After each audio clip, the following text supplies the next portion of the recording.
According to a recent study, early humans may have murdered and consumed one another. Bones can reveal a variety of information to researchers, including the time period the owner of the remains came from, their gender, age, where they lived, and any illnesses they may have had in life. However, a recent analysis of a fossilized bone collection yielded information that was somewhat less routine and somewhat more Silence of the Lambs, as a number of unearthed cut marks suggest that human relatives who lived 1.45 million years ago may have butchered and eaten one another. When researching the Nairobi National Museum collection held by the National Museums of Kenya, paleoanthropologist Brianna Pobiner of the National Museum of Natural History in Washington, D.C., made a grisly find. Pobiner found a tibia, or shin bone, with 9 cuts that appeared to have been created with stone tools rather than by animal interactions. Pobiner had initially been looking for evidence of animals that might have once hunted our ancestors on the bones.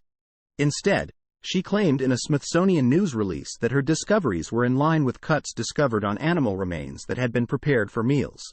According to Pobiner's statement in the press release, these cut marks look very similar to what I've seen on animal fossils that were being processed for consumption. It appears most likely that the flesh from this leg was consumed, and that it was consumed for sustenance rather than as part of a ritual. This discovery, according to the study, is the earliest proof of this action that is known with such a high degree of certainty. It was published in Scientific Reports on June 26. In other words, this is the first instance of hominins killing one another that researchers have discovered. Pobiner sent molds of the cut to co-author Michael Pant of Colorado State University, who created a 3D model of them to confirm her findings. Pant was able to identify that 9 of the 11 markings on the bone were formed by stone tools and the other 2 were probably made by a big cat's teeth after comparing them to an existing database. Pobiner also pointed out that the marks were where the muscle joins the bone, which is where any meat processor or home cook will know to cut when preparing a body for consumption. Additionally, one hand may have repeatedly swung the same instrument to finish the task because the marks were formed at the same angle and in the same direction.